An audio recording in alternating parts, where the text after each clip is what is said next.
Greetings, Elder Blacklight.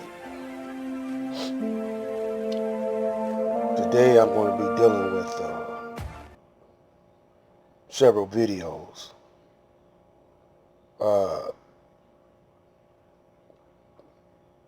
dealing with my concerns on living here in America. We're going to be talking about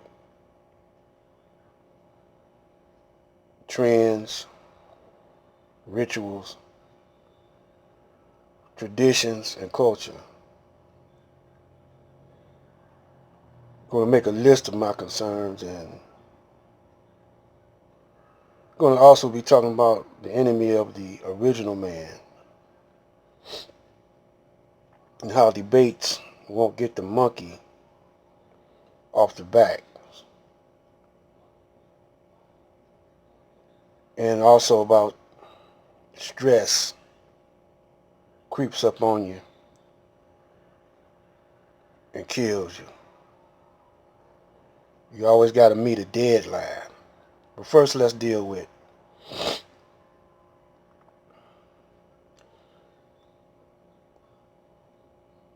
the salesmanship of the devil. How the devil is the master salesman.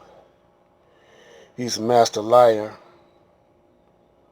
but he's a master salesman. I remember when I was coming up, and they used to play a whole lot of cowboy and western movies. They used to play a lot of western movies, cowboys and Indians. They also had a lot of gangster movies. And they also had a lot of war movies because 1946 was my birth, day of my birth, and July 28th, and they had just finished World War II. So they had started a propaganda campaign in Hollywood defining the enemy of America. So in these war movies, they would uh, vilify the Japanese and also the Chinese and Germany, then the Koreans. So also in the cowboy movies, they would vilify the Indians. And I would find myself playing cowboys and Indians when I was little. I would favor the cowboy and kill the Indian, or whoever my play partner was, we would kill the Indian. And in the gangsters, you always want to be the police. You never want to be the gangster, but some brothers did. Some brothers wanted to be the gangster because when you look at those old gangster movies, they would glorify the gangster, like Al Capone and John Dillinger. They would glamorize them. But at the end, I see they always get took down. I always wanted to be the guy who didn't get took down. And in the cowboy movies also, they would glorify the uh, outlaws, like Jesse James and Billy the Kid. They would glorify him. And but you never did see black people too much, unless you go to a, a, a movie theater that played all black movies, which was rare, but they were back there in those days. But the black man would be imitating the Caucasian, black cowboys, black gangsters. Everything the Caucasian did, the black man did, but he was just uh, black. And I noticed that same thing is happening today. They vilify those people who they're getting ready to go to war with,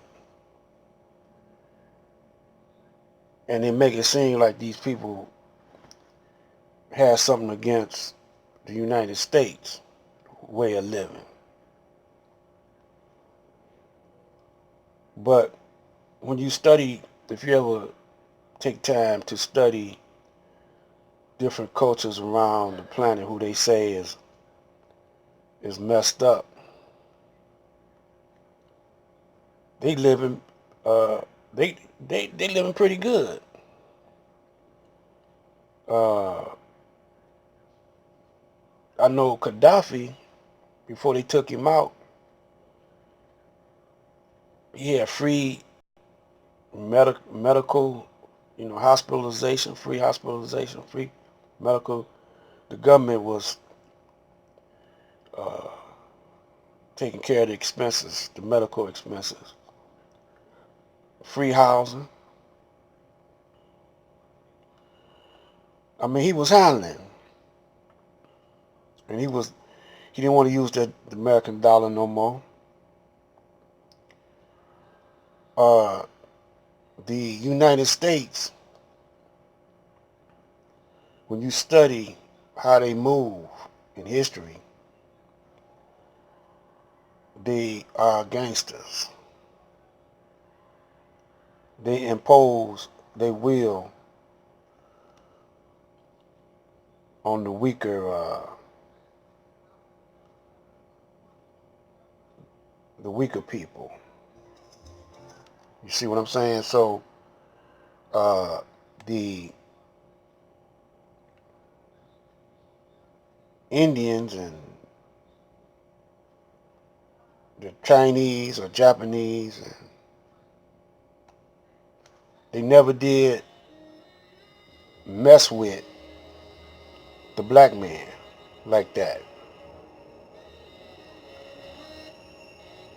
What I mean like that is we never was in chains. They never did uh, keep us as so-called slaves, but we were really prisoners of war.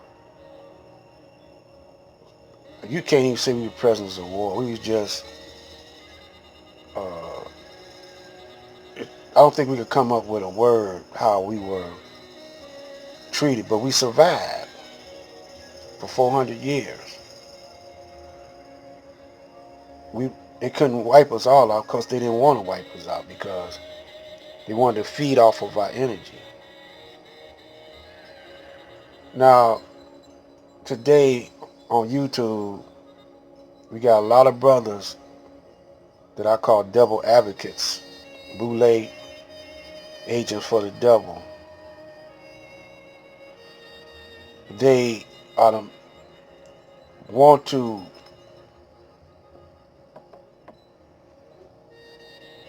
recognize the faults in the black man, but at the same time, they don't deal with the white man. A lot of these brothers started off dealing with the white man and how he did us and how he's doing us still. But then all of a sudden, they cut it off. Why did they do it? Well, I'm gonna give you my explanation. See, YouTube was a good way to get the message out to some of the young bloods and younger ones who don't know the true history. Now, once you get a certain amount of popularity on YouTube or any other social media, you start making, some nice money. Anytime you start making nice money, what does the gangster do? The strong arm man do? They come in on you and offer you protection. Now, what they do is they probe. They send out probes to find out your weaknesses.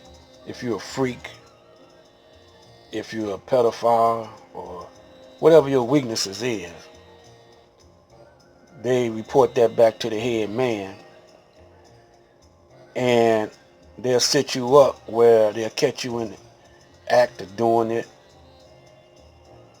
And if you don't go along with give them half your cut or stop talking the way you talk, stop giving the righteous truth out there. If you don't do that, they'll set you up to fall.